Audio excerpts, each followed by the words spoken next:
G'day YouTube, it's Jacko G Freak here coming at you with another brand new video. Make sure to subscribe and give the video a like. In today's video, I'm teaching you guys how to not be burgers and level up your game. So let's do this, baby.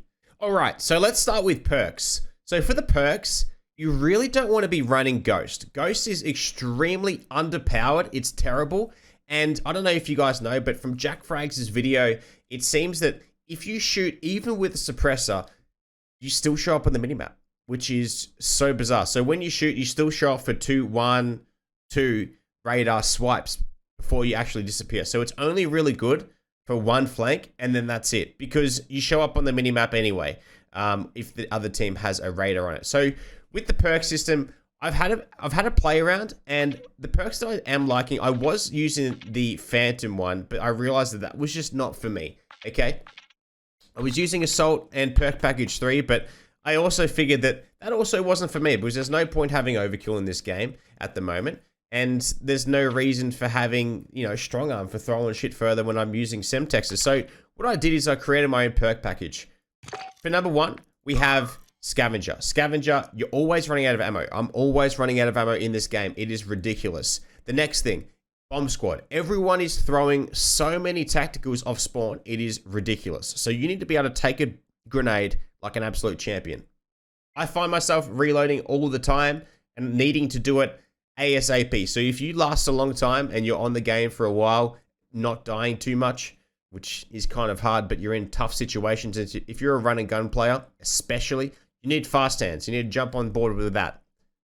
The ultimate perk, you have to chuck on Quick Fix, or, let me edit this, or you can probably chuck on High Alert. High Alert's another really good one, but Ghost, don't mess with Ghost. It's terrible. Overclock, wouldn't even worry about a field upgrade unless you're playing S&D. Survivor, why? Birdseye, if you love looking at your minimap, then rock it, but it happens so late in the game that there's no point, okay? So don't even worry too much about it. Worry about the gun skill, especially if you're grinding gun camos, but High Alert or Quick Fix. Quick Fix, it could probably use a buff, and I'm tempted to go to High Alert, but anyway, it is what it is. The next step is building a good gun. You really want to be chucking on a good. Now, ladies and gentlemen, the next step to success in Call of Duty is that you want to be building a good gun. Right here, I have the M4, just something I was playing around with whilst on stream on twitch.tv/JackoGFreak, but you've got to have something that doesn't flinch too much, has low recoil, and it slaps pretty hard.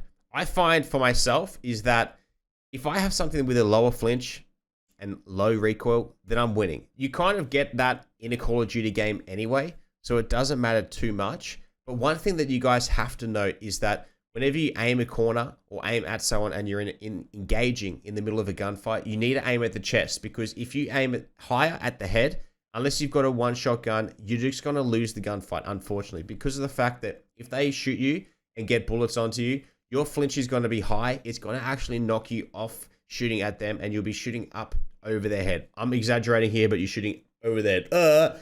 But with that being said, aim for the chest, upper chest. You know, you kind of want to be hitting the upper torso right here where the pectorals are when you have the gunfight. So make sure to build a good gun. You want to be making sure that you walk your corners, okay? Not like this slow, but for you guys to start, you want to be walking your corners. You want to be aiming it, making sure your crosshairs in the middle, and then making sure that you're covering all targets. So right here, you can just snap on people. And if you're walking, your ADS time is way faster. Way faster. So now, right now, I can see the enemy team spawning over this way. There's one more out there. I want to chuck a stun out there. And let's jump out this. And then we've got an attack sprint. We want to get back inside, okay? Making sure to always walk the corners. Inside died just then. They had a UAV up. But walking the corners is massively massive. Okay? It's huge. It's probably one of the biggest things in this game. You gotta walk corners. You have to walk corners. That's what I'm always doing. There's someone coming up here. So you want to make sure that you're aiming it. And unlucky right there. But walking the corners is absolutely huge. The pre-aim, the pre-fire, all that type of stuff. You want to be holding head level or chest level as you walk through.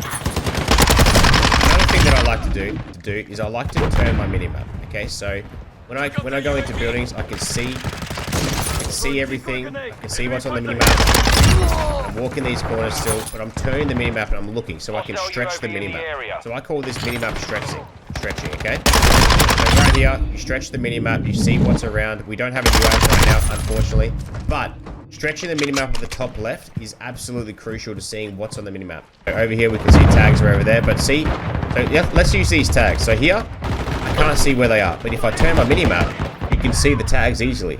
So always turning, maximizing that space, minimap stretching is a massive, massive factor into knowing where the enemy position is.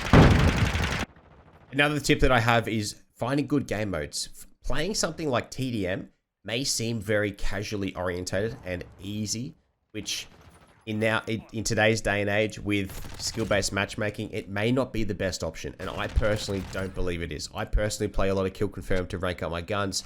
However, game modes such as domination, hard points, they're great. They're fantastic. You understand where the players are going to be spawning. They're going to be spawning on their teams. Unfortunately now in the games nowadays is that there's not set spawn situations. There's only actually squad spawns. So if you're on a specific part of the map and a teammate of yours dies, that will most likely spawn between you and the other alive teammates at the furthest point.